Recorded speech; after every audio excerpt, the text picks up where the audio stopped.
From the grind to the glory, one man's journey proves that heart, hustle, and determination change the game. This is Catch as Catch Can with George Tinsley Sr., where adversity is met head-on and champions are made. Here's George. Welcome to Catch as Catch Can. I'm George Tinsley Sr., former professional athlete, entrepreneur, author, and your host. This is a space where we sit down with leaders who face real challenges, learned real lessons, and kept moving forward.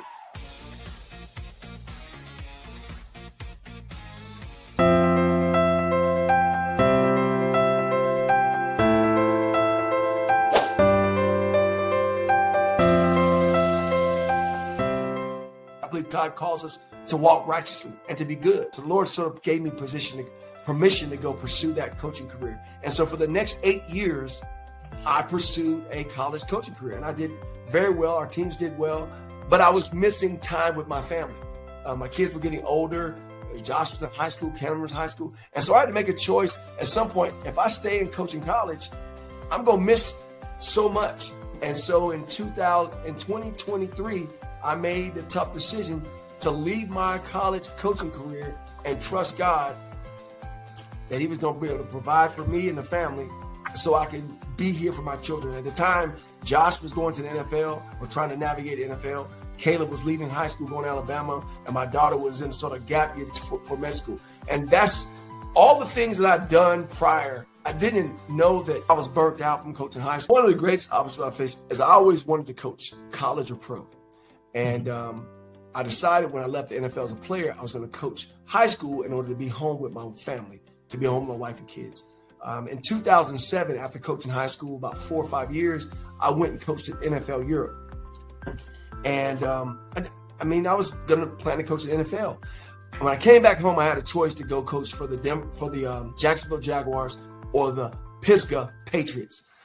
I ended up deciding to take the high school job because I did not think that Josh, who was my oldest son, he was 5. I didn't think it went well with him while I was gone. So I made that difficult decision to go coach high school.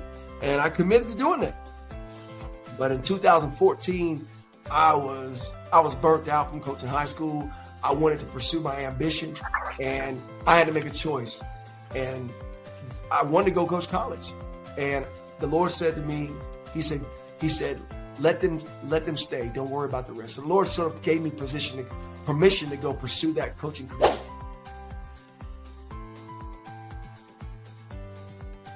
You have to get through the trenches before you can have the impact that you want. Right. Every day we have these little fires that come up, and some are bigger than others. And, while many people call them fires and become reactive, I see them as opportunities for creating operations and procedures. So if an issue happens, I love it because we identify it and we figure out how do we improve it, right? So again, there's not any one obstacle. It's every single day when we're going through these things, every single weekend when we're having big events. 2 weeks ago, we hosted a 9,000 person soccer tournament. We had over 165 teams from across the country come in. There were a lot of things that came up that didn't go well. And from the community aspect, it ran phenomenal. But from internal, our own evaluation, our own standards, we identified certain things that we needed to be better at.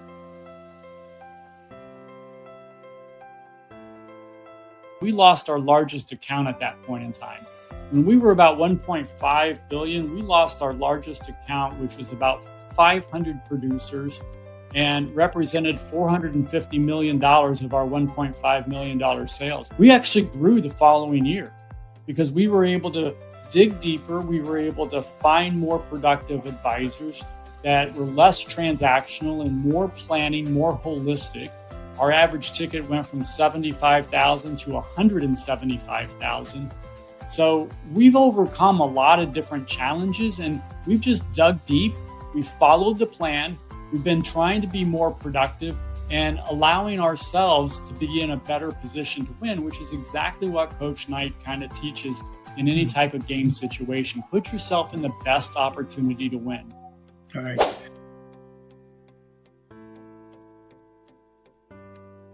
What was the biggest challenge that you had in life getting to this particular point? Well, I think, of course, like from an early perspective, it was the knee injury. That was heartbreaking and challenging. And then when I got into my business career, I mean, it was a lot of challenges. They were not as big, but fires, floodings, theft, lawsuits. I mean, yeah, just a bunch of nonsense all the time. And you just have to not take it personally and put your head down and work hard and work through it. As you have faced these different challenges, they prepared you for the next challenge as you come along, as you mentioned, another bump in the road. Yeah, I mean, I think the first time you get served a lawsuit, it's like terrifying, right? Like it's the worst. You're like, what did I do wrong? I'm a good guy. Like, how did I get sued? I don't understand. This is unfair. Yeah. And then you understand that there's a lot of desperate people. It's kind of a broken system, and you don't take it personal. You just deal with it, you know, and you shake it off. Yeah. And, you know, these things take forever. And even after it's all settled and done, like, I remember one time I was sued for $6.5 million. And I was like, okay, that's the end of everything. And then, you know, 3 years later, it was like 100,000. And it wasn't like, it's crazy how these things work. And until you've gone through it, I don't think anything can prepare you for it. Yeah. If you were advising youngsters out there today, male, female, who are participating in sports and looking at that as a career, which in your case, an injury comes along and you have to fall back on plan B, what would you say to most of our youngsters out there that are pursuing sports, but understanding that sports is going to come to an end and preparing themselves? I think it comes back to that drive and passion. That's, you know, wherever your passion drives you, like, let it. Because when you have drive and passion, you'll have results. So, like, you know, use that drive and passion that you had for your sport that you love into whatever makes your engine fire up, whatever you get, like, pumped up and excited about. Like, use that drive to go get it. Like, humans are very special creatures. Like, we can accomplish remarkable things if we have the right perseverance and determination. I ended up senior year getting the Letterman's Club Academic Athlete Award for all sports. And that was one of the most proud things I've done. And so as you get older, those things that you do that amount to something that required, you know, doing your homework and reading the required things and studying algebra when you're sitting there, man, I just want to go to bed or something. So I think the determination is something that was passed down through not just my mom, but my dad too. I mean, he and she were split, but you know, if you're going to do it, you go put your mind to it, put your passion into it, and don't do things that divert you away from that. I've heard many of your comments and podcast things. You know, if you do it with a passion and determination, and you're on the right track. I look at these big guys and I say, there's no way they could keep up with me on the floor. And not, hey, we're going to get dominated because he's 6 inches taller or something. Yeah. And so we had a certain winning attitude. And we don't really know how to get from point A to point B. The biggest obstacle for me growing up, you know, definitely through the Pop Warners, the high schools, I was always a grade level underneath everybody. So I was always playing with kids that were much older than me or a grade older than me. But like I had mentioned, I had my dad, who was a great mentor. Then also had my mom, was a foundation block for our family. Luckily enough to have both of my parents in my life and be very influential. So my mom was always encouraging me to, even though that these kids are older and probably stronger and may have mustaches, I'm just as good. I have to go out there and compete just as if they were my age or age at that point on the football field. Sometimes age doesn't matter. You have to go out there and play to the best of your ability. And my mom and my dad were very crucial with those teaching points. I will say that I've always been the underdog, or the person that gets looked over more so than others. But the confidence that I had in God's plan for my life, myself, and the people around me is really what kind of catapulted me into believing that I could do anything. Mm-hmm. So I would say that it's hard to believe in yourself now because, or whatever situation that you're in, it's hard to believe in yourself when you are in the dumps because all you see is the dumps. And that's where the gold is made. It's made under dirt, the flowers are made under dirt, and then they sprout up. So keep believing, keep growing, keep planting those roots and those vines down in the soil, and you'll rise up pretty soon. Mm-hmm.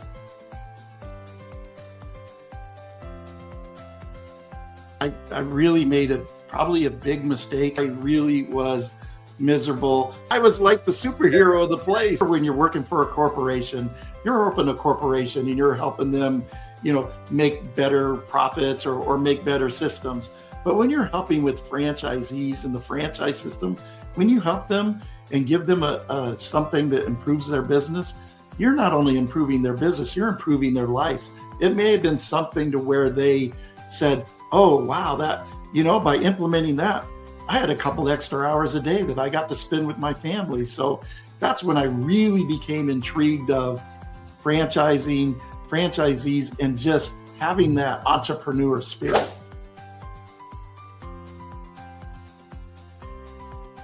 Look, you got to learn at an early age that if you want to compete at a high level, you need to learn and really know how to follow the rules. And the good thing about college, which I really appreciate, especially University of Michigan, you grew up really fast. You have homework to do. It's due by a certain date, and we're not going to hold your hand. As a matter of fact, here is the college syllabus that we're going to give you guys. This is what you need to get done by next week, and we expect you to have it done. And that really taught me a lot about life, which is kind of what my motto is today: don't wait on nobody. Listen, life comes at you fast, and you have only 24 hours in the day to get as much as you can. It's about time management, it's about ambition, and it's about sticking to a script. So I would go to class, I would get the clip notes from my friends, and they would say, hey man, we'll see you next week, because they knew I wasn't coming to the rest of the classes. I would take that time on Tuesday, Wednesday, I would go back to the city, I would work on some entrepreneurial ideas I had, and I told the guys I'll meet them back for study hall on Thursday night. And that's how I got through. The early lesson I learned was to learn how to count a drawer, right? Match it up with the transactions and make sure the till is correct. And I've just met so many managers and young kids over the course of my 20 years in the hospitality and restaurant business that just don't know how to count a till. And if you're an entrepreneur out there, you're in the hospitality and restaurant business, now it's easier because everything mostly is digital. But back then it was all cash. If you didn't know how to count that register, you'd be out of business faster than you know.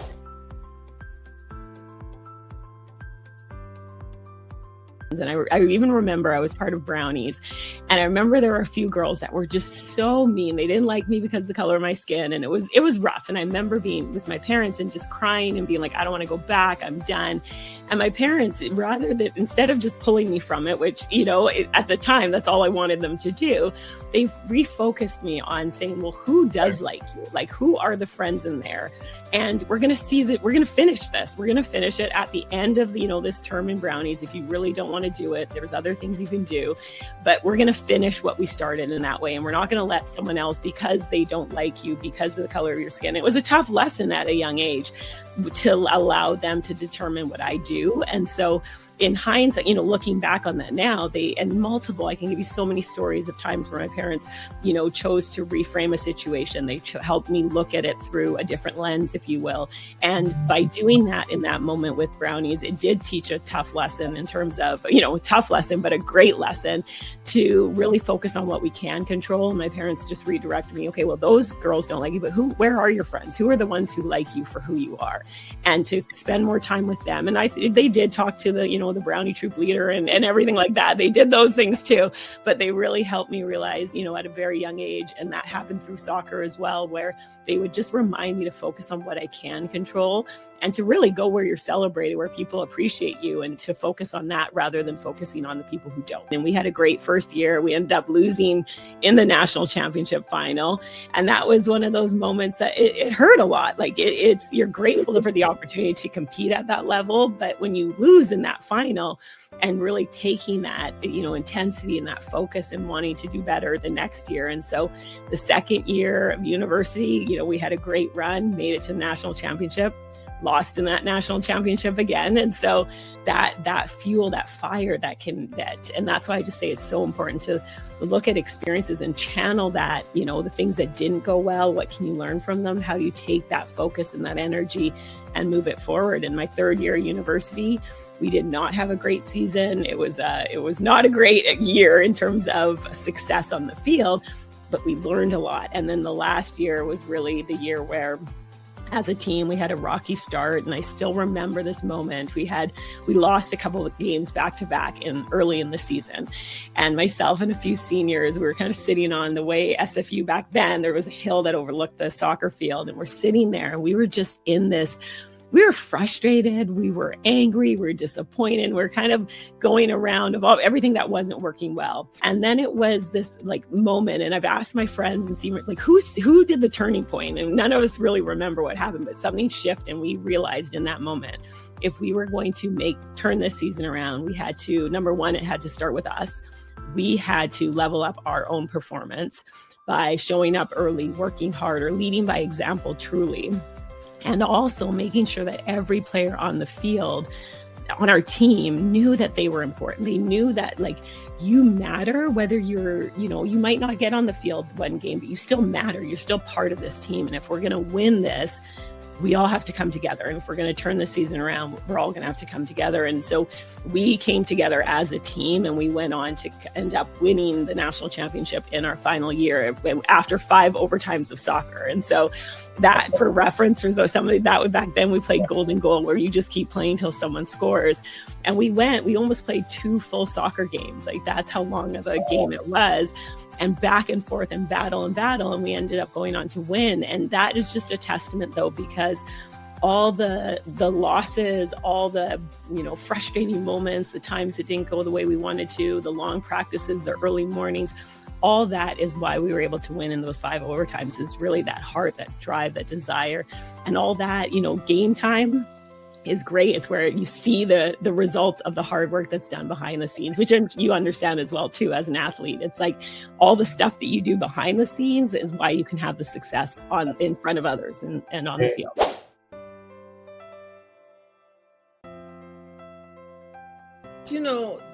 Journeys have been set by the Creator. You've always heard that God, has your life planned before you even know it. And you alluded that I know, and I don't know how I did it. I believe it was God's plan that I was always somewhere or someplace where I met this person and developed a relationship, or was in front of something and I said, oh, I can do that. But as that went along, a lot of history was going on in the 60s and the 70s. And I was very in tune to it. I was very, and not consciously, but I was very much a collector of stories and a motivator of people who were developing stories, from politicians to athletes to people in the music industry. And it just became just something that came to me. And I think that the purpose of developed where I traveled. There was just one slight story that I'm watching how you're weaving this story that I left out. I had a coach in church that would help me with those little speeches. The minister became the first Black head of the school board in Philadelphia. And there was this young man, he just become a lawyer, and Reverend Nichols asked him if he would coach me because he wanted Bootsy to be the young speaker when they had the band quit. And that man, that lawyer, went on to become a very prominent lawyer. That man, that lawyer, had a mentor that was from Louisville. And he had a radio station. And it encouraged this lawyer to then look at buying radio stations or a radio station. And at that time, it was all either FM, and it was a monopoly, AM, and then when FM ban came, and there was a time when minority owners needed to be, before, Black ownership kind of local. And I guess he went to seek it, and he purchased from Philly, he purchased his first station in the city that I am now living in. And I just wanted to put it in and let's go back to, I came home and back to Philly after college, and didn't know what I wanted to be. And 1973 was when the energy crisis came and there was no job. And I just, floundered around. I tried out for the rent and got it. My dad said, "You ain't going nowhere. Find a job." And I, doing little things until I found a graduate program, went into it, and it was special education in the inner city.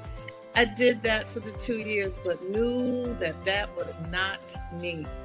And as everybody, to make ends meet, I got jobs after jobs, and from a computer technology firm that was just starting up in 78. And then I got married, and that marriage took me to the journey that I am still on now, the next big journey. Yeah.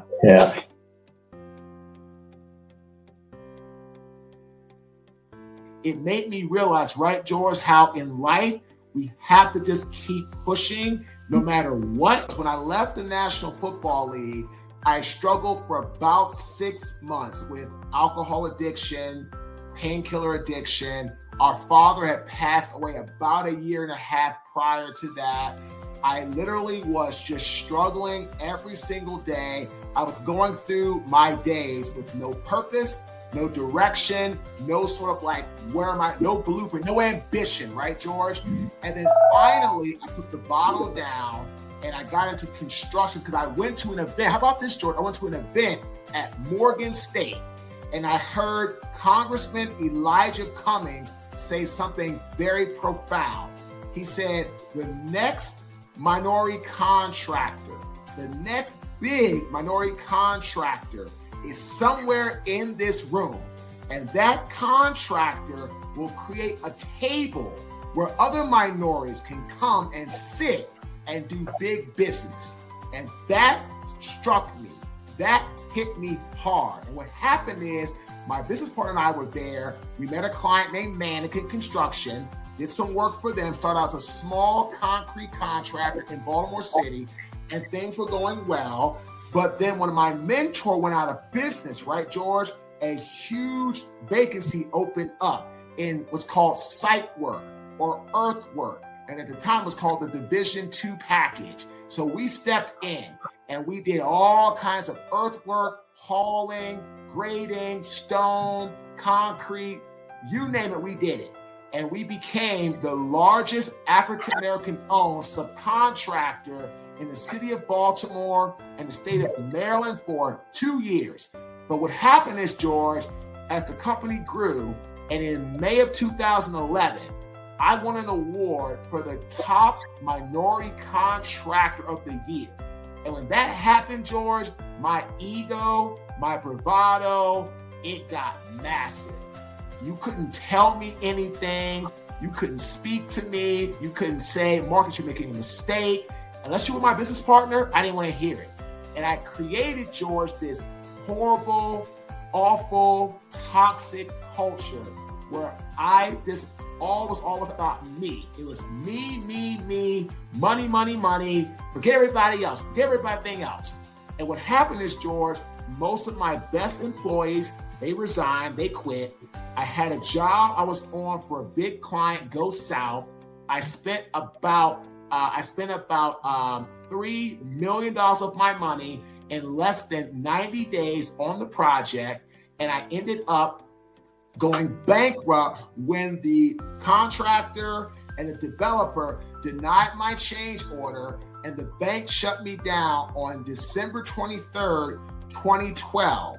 And I ended up losing everything, George, my home, all my money, my cars, everything. And I had to move to Raleigh, North Carolina with only $400 to my name.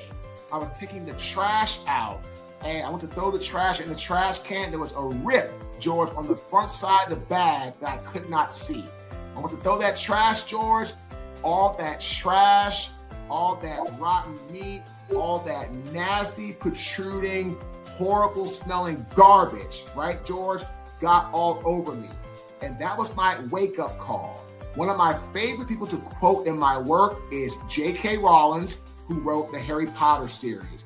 She wrote that when she was broke, when she was living in her car, when she was traveling around different coffee shops, just trying to keep herself afloat.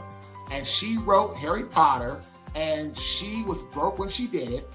And now she's the first and only billionaire author in the world. And it's all in that regard. So at the end of the day, it's really been, awesome on that front, as far as what I've learned from her. And what happened is I ended up using one of her quotes. Rock bottom is the moment that rebuilt my life. And that's exactly what I looked at. And I said, man, I'm at rock bottom. If I don't turn it around, I'm going to be here for the rest of my life. So I started to turn my stuff around. I started to work on what I needed to work on. And I said, let's start speaking. Started speaking in September 2013. Didn't get a paid job until April 2016, 2.5 years later. And then I got my first paid job. Then I got my second paid job in 2017 with the Buffalo Bills NFL football team. 2018, I met Mel Robbins, and I was able to get mentored by her, which was amazing. And I learned the business, George. So in the last 10 years since I got my first paid job, we've worked for over 90 Fortune 500 companies. I'm a 5-time best-selling author. We're a top 0.5% most popular podcast worldwide. All these things are moving in the right direction, and we're so grateful for that. But again, I had to learn how to bounce back after hitting rock bottom in that regard. How did faith play any part in your turning things around? George, it was everything. I've always been a person of faith, always. I said, at the end of the day, I said, you know what? Learning from my grandmother, faith drove me in every sense of the word. So I never, ever stopped believing. I had times where I was mad at God because my dad died or I lost my business. I'm always honest about that. But I never, ever stopped believing. I never, ever stopped in that regard. So I tell people constantly, at the end of the day, for me, faith was a huge part of my journey. I never gave up. I kept pushing. I kept going through adversity, obstacles, hardship, and I just never stopped believing in myself. And I tell people that is the number one key to your long-term success and sustainability. You have to be able to have self-confidence and belief in yourself. If you don't have that, what will happen is when times get hard or times get challenging, you're not going to push through. George, we've been invited for our first TEDx speaking engagement in Mississauga, which is outside Toronto, Canada. And we're speaking on, George, the power of breakthrough. I got an email, George, last night from them. Marcus, your story is so inspiring. We're going to have you as the opening keynote speaker for the entire TEDx conference in Toronto. That's how much, George, I had to learn how to break through. But I'll tell you this, having faith and never, ever allowing it to break, not get it bent. I don't know, it was some struggling time, but it never broke. My faith, George, was a huge part of my coming back and being resilient along the way.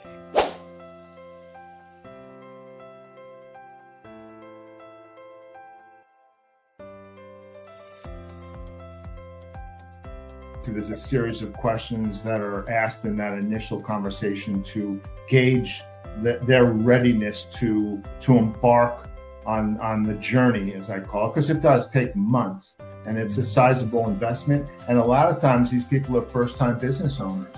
So they're not, they've got fear, that F word that we can say out loud.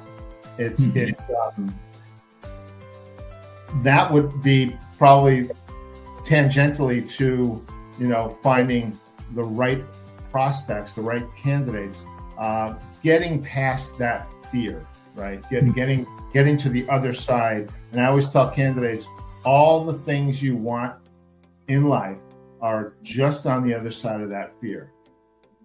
But you've got to see it, right? So these days, the fear can be assuaged through what we call validation, right? So any of my candidates, any franchise candidate will have the opportunity to speak directly with current franchise owners to validate the brand, to see how they are getting support, whether or not they're getting support, good support from the franchisor, what their unit economics are, what their ROI was, how long did it take them to get to break even, all the financial important questions, right?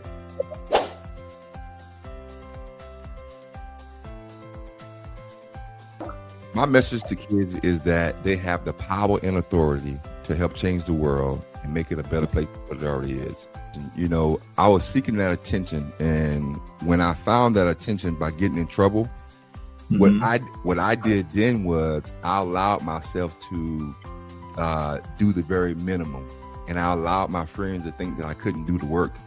I allowed them to think that I was the dumb one.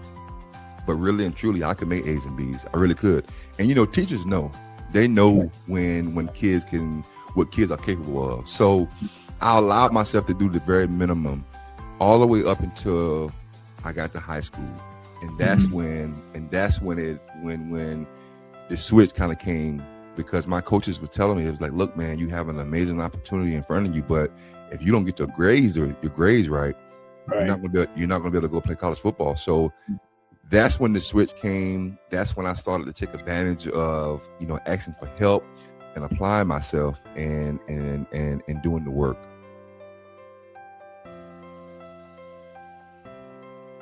Your education will outlast everything. You've heard your coaches say that, eventually you won't be able to play the sport. You'll have amazing relationships, but eventually you won't be able to play for a long time.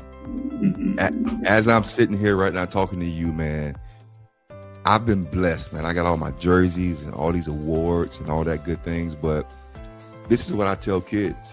And because, everywhere I go, you already know, every kid wants to play professional sports. Right. But this is what I tell them. I said, at my house right now, I have awards and jerseys and all these amazing things. And then I asked them this question. I said, what do you think is the best thing that I have that's hanging up on my wall? A lot of them say, oh, your jersey, oh, your awards. I say my Clemson degree. That is the most important thing that I have here, man.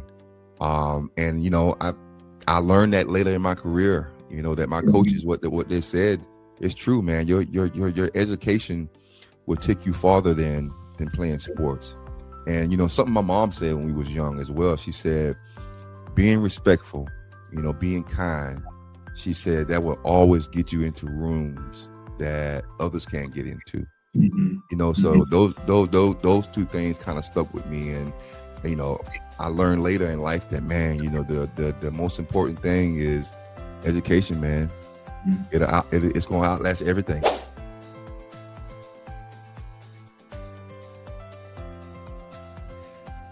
I'm trying to make the world more prosperous.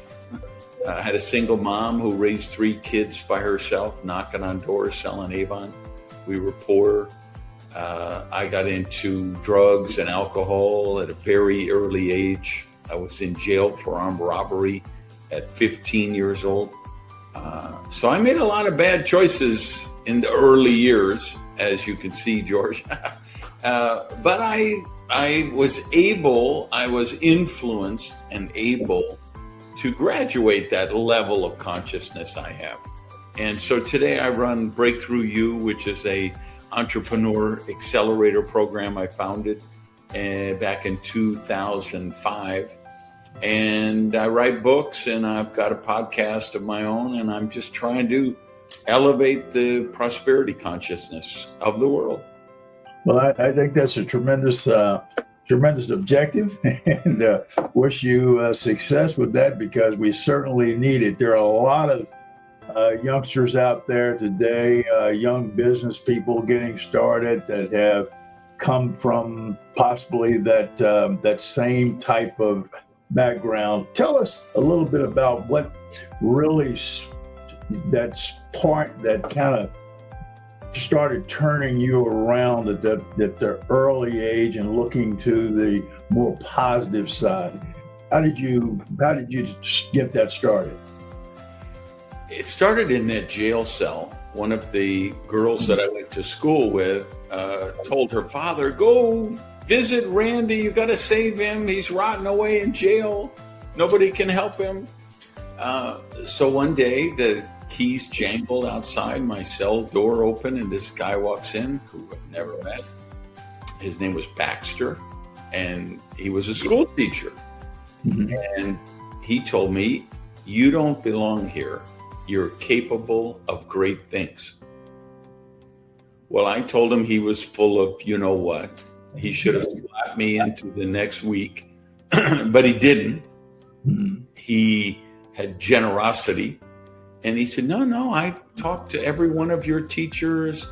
They tell me you skip school for 3 weeks straight. And then you can come in and you can ace a test. Do you know your reading comprehension level is higher than college? I'm like, no, I didn't know that. And of course, looking back, it turns out I'm on the spectrum, right? Autism. Well, nobody even knew what that was when I was growing up. That wasn't even a diagnosis to the mid-'80s, I think.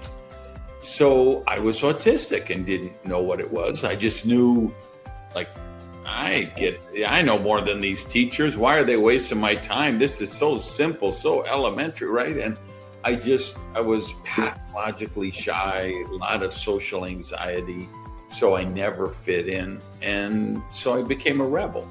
And then at drugs and alcohol, looking for an escape. And so this was the first guy in the world who believed in me. And you would get this, George, just from your athletic experience. I was so desperate to believe him, I believed him. And because I believed him, it was true. Right? Okay. We've all had some, whether it might have been sports or it might have been life, we've all had some coach, hopefully, who believed in us before we believed in ourselves even. And we accepted that. And we kind of lived off of their belief until we could develop our own. And that was my case. And I didn't become a deca-millionaire overnight and, save the world and but I gave myself a fresh start. I gave myself a chance. And I hadn't discovered all the negative programming and negative beliefs I had yet, but at least I discovered some. and killed Right. me. And then when I was 30, I lost my business, had it seized by the IRS, and slept on the floor because I had to sell all my furniture, including my bed, everything, every piece of furniture in the house. And so I learned more lessons along the way, right? I went through more experiences, but you learn from them and you realize, okay, what is the lesson here for me to learn? What do I need to change? What do I need to modify to get me to where I say I want to be? Mm-hmm.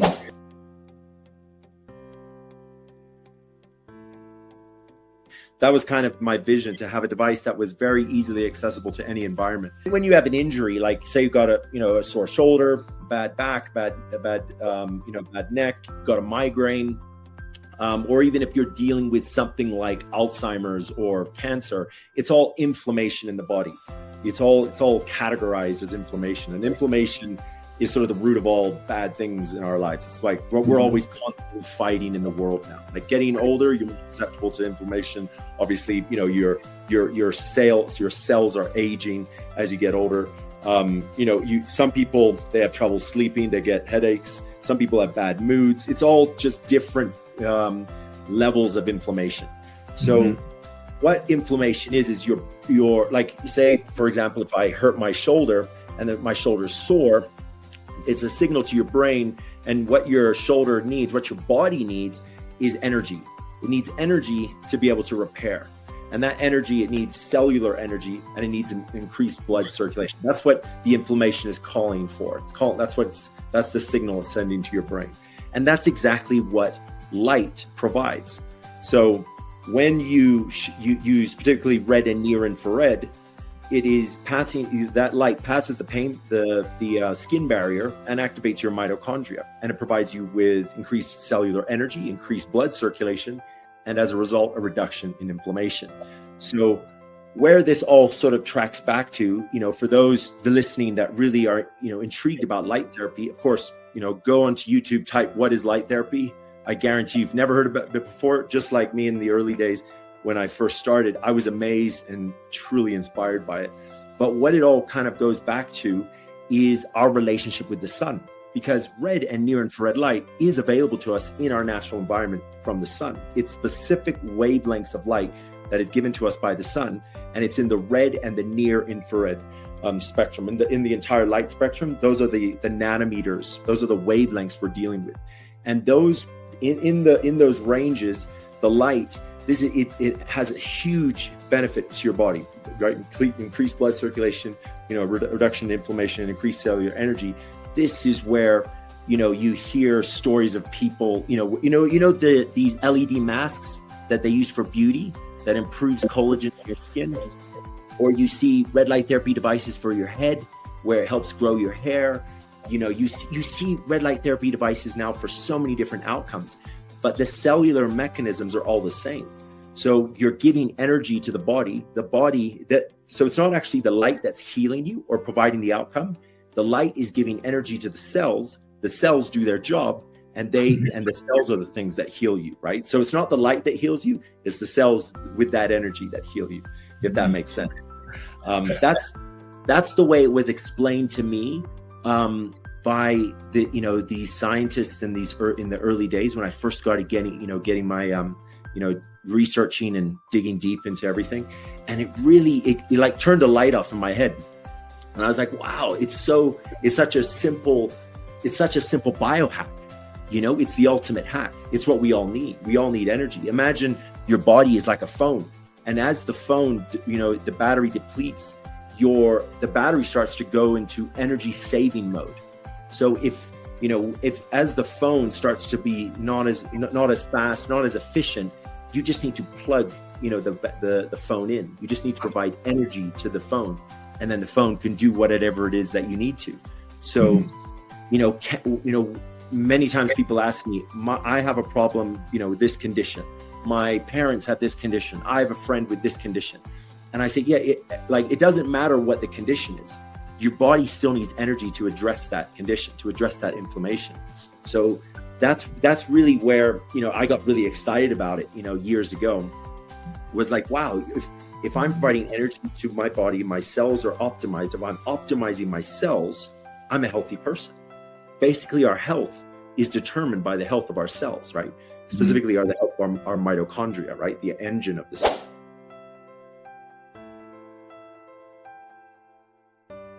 I have my practice, I see people, but in addition, just like these shows, I talk and I try to like really like make things simple to understand about stem cell therapy, regenerative medicine. What is that? You know, people get confused because they think that these cells are so complicating and it's doing a lot of interesting thing and you have to have these live cells. It's not about that. It's about the signal. Our tissue is ready for it to do its job. It's just that we don't have that signal. Just like a cell phone call, the message is there, but you kind of lose that signal. So you have to increase that signal. Like anybody else, you know, I was an active kid. I loved sports. I played sports. You know, when you're a good athlete in every sport, it becomes naturally like you know that that's what you need to do. But, you know, my dad was a surgeon. I was around that environment of him taking care of patients, and I saw his patient care, and I knew that that was the path I wanted. Because when you see a patient enjoy the outcome of my dad's care, and then you see how he responded, the patient responded, I said, "Ooh, that's fun. That sounds like a cool thing to do." And then I try to, you know, marry the two together, sports and that doctor care. And that's why sports medicine was pretty appealing to me. You know, I knew that I wasn't going to be a professional athlete because I'm only at 5-0. So I know that I'm not going to be that kind of like athlete in, you know, the professional or even collegiate, that higher division. But I knew that I was going to be in some way part of sports. So I was thinking about the supporting mechanism of teams, which is the medical side of it. So from there, I just knew that just like an athlete trying to do his best, trying to get his best out of himself, I did the same thing. I decided to find the best doctor, and then I followed him. I knew the concept of what athletes want. They want the best. They want to, you know, get themselves back on the field. And then you just have to kind of like mold yourself into that person that has the ability to learn more, reach out, and then be that extra person that goes into that, you know, that research, that an alternative. Can it heal faster? Can it do this better? And that's who I am. I'm that kind of guy that likes challenges and put upon myself, say, all right, let's solve this together.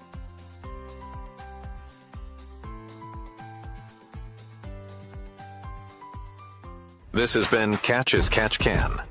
The game isn't over. Your success story is just getting started. Head to tinsley.speaks.com for exclusive content, resources, and opportunities. Catch as Catch Can with George Tinsley Sr., a production of Live Stream Editors.